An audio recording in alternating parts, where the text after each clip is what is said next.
ان دونوں نے کسی کو بھی بلانے کی زحمت نہیں کی تھی۔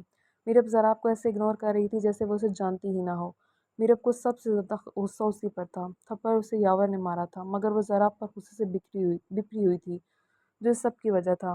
ضراب نیازی جو ہر وقت میرب کی اذیت دینے اور اپنے سامنے انتہائی غیر اہم تصور کرتا آیا تھا، جو خود نہ جانے کتنی بار اس کے دل کے ٹکڑے ٹکڑے کر چکا تھا، وہ میرب راجپوت کی کسی اور کی جانب سے دی گئی تکلیف برداشت نہیں کر پایا تھا۔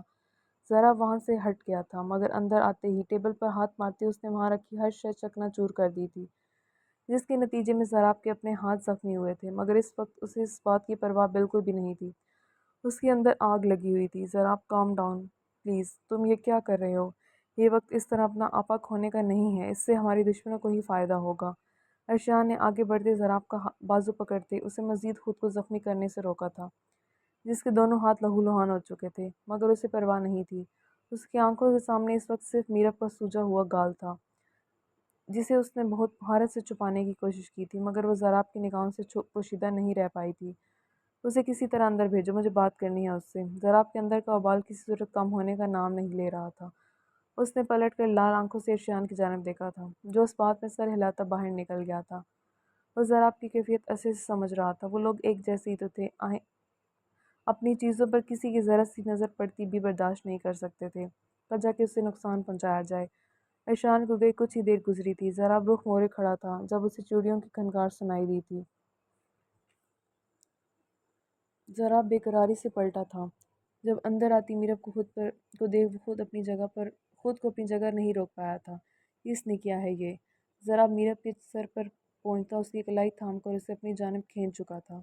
میرب سیدھی اس کے سینے سے جا ٹکرائی تھی۔ میرب کے نقوش بھی غصے سے تنے ہوئے تھے۔ ضراب کے یوں ایک دم قریب آنے پر میرب کے چہرے پر ناگواری بھرے تاثرات چھا گئے تھے۔ تم کون ہوتے ہو یہ سوال کرنے والے؟ میرب اس کے سینے پر اپنے دوسرے ہاتھ سے دباؤ ڈالتی، اسے خود سے دور کرتے زہر خود لہجے میں بولتی۔ ضراب کو مزید آگ لگا گئی تھی۔ میں کون ہوتا ہوں تم سے بہتر کوئی نہیں جانتا۔ ضراب اس کی دوسری کلائی بھی اپنی گرفت میں لیتا اس کی کمر پر موڑتا اسے خود سے قریب تر کر گیا تھا۔ اس کے زخمی ہاتھوں پر لگا خون میرب کی کلائیوں کو لال کر چکا تھا۔ چھوڑو مجھے ضراب نیازی، میں تمہاری صورت بھی نہیں دیکھنا چاہتی اس وقت۔ گھن محسوس ہو رہی ہے مجھے تم جیسے گھٹیا اور بے ضمیر انسان سے۔ میرب اس کی گرفت سے آزاد ہونے کی کوشش کرتی اس کی شام میں میسج میں کہی بات کا بدلہ لے گئی تھی، جو سن کر سیکنڈ کے 1000ویں حصے میں زارا کے چہرے پر مسکراہٹ کی جھلک ابھری تھی۔ یہ لڑکی اس سے اپنے ہر درد اور اذیت کا بدلہ لینا چاہتی تھی، مگر ہر بار ناکام ہی رہتی تھی۔ باقی تمام چیزوں کی طرح اس معاملے میں بھی وہ اس پر حاوی ہی تھا۔ مگر مجھے گھن محسوس ہو رہی ہے مگر مجھے گھن محسوس نہیں ہو رہی، کچھ دیر ان باہوں میں رہنا چاہتا ہوں۔ ضراب جب تک یہ جان نہ لیتا کہ میرب پر ہاتھ کس نے اٹھایا ہے، وہ اسے اتنی آسانی سے نہیں جانے دینے والا تھا۔ میرب یہ بات جانتی تھی، مگر وہ اس کے سامنے یاور کا نام لے کر یاور کے لیے موت کا گڑھا مزید گہرا نہیں کرنا چاہتی تھی۔ اپنی لیمٹس میں رہو ضراب نیازی، تم ہر بار اپنی حد پار کر جاتے ہو۔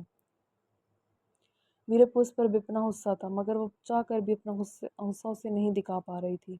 وہ شخص اسے کبھی اپنی کسی قسم کی فیلنگ ظاہر کرنے کا موقع ہی نہیں دیتا تھا، ہر بار بس اپنی ہی دھون چماتا تھا۔ کیا خیال ہے آج میں تمہیں اپنی لمٹ ٹھیک سے بتا ہی نہ دوں؟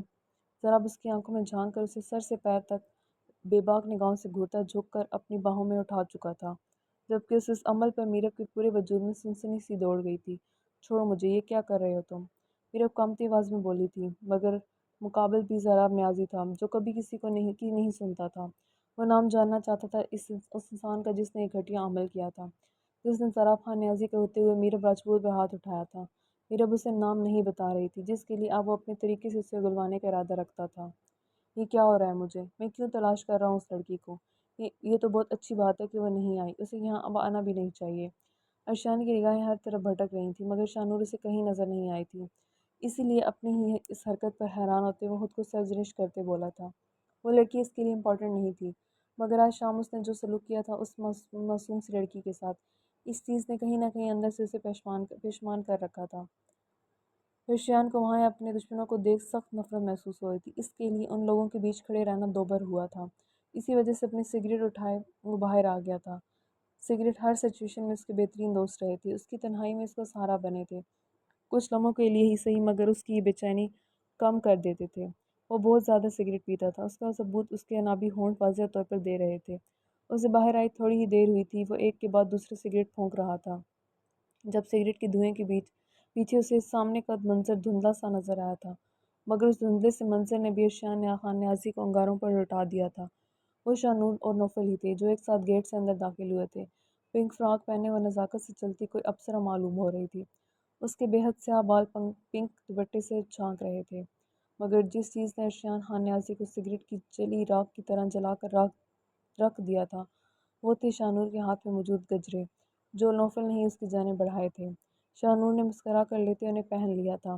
گجرے بہت زیادہ لوز تھے، جو ذرا سا ہاتھ ہلانے پر شاہنور کی کلائی سے پھسل جاتے۔ یہ دیکھتے نوفل نے ہاتھ آگے کرتے شاہنور سے ان گجروں کو ٹائٹ کرنے کی اجازت مانگی تھی، جس پر شاہنور نے منع کرنے کے بجائے ذرا جھجکتے اپنی دونوں کلائیں نوفل کے سامنے کر دی تھی۔ بس یہی وہ لمحہ تھا جب ارشیان کی آنکھوں میں شرارے پھوٹ پڑے تھے۔ اس نے جلتے سگریٹ اپنی مٹھی میں مسل دیا تھا، جن سے ہاتھ میں جلن محسوس ہوئی تھی، مگر یہ جلن اس جلن سے بہت کم تھی جو اس وقت ارشیان خان نیازی کی آنکھوں سے چھلک رہی تھی۔ نوفل اس کے دونوں گجرے سیٹ کرتا مسکرا کر پیچھے ہوا تھا اور اندر سے کسی کے بلانے پر شاہنور کو بھی ساتھ آنے کا اشارہ کرتا اندر کی جانب بڑھ گیا تھا۔ شاہنور جو نوفل کے پیچھے جانے ہی لگی تھی، اسے اچانک سے کچھ محسوس ہوا تھا۔ اسی احساس کے زیر اثر وہ واپس پلٹی تھی۔ جب اپنے سر پر پہنچتے ارشیاء نیازی کو دیکھ شاہنور کو زمین آسمان گھومتے محسوس ہوئے تھے۔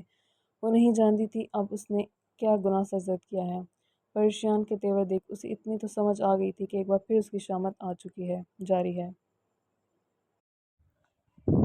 ہاں جی گائز، تو کیسی لگی آپ کو آج ہی قسط؟ کمنٹ سیکشن میں اپنی رائے کا اظہار ضرور کریں۔ اپنے اچھے فیڈ بیک دیتے رہیں تاکہ ایسے ہی ہم آپ کے لیے بہترین ناول اپلوڈ کریں۔ اپنا بہت سارا خیال رکھیے گا، دعا میں یاد رکھیے گا، ہمارے چینل کو سبسکرائب کرنا مت بھولیں۔ پھر حاضر ہوں گے نئی قسط کے ساتھ۔ خدا حافظ۔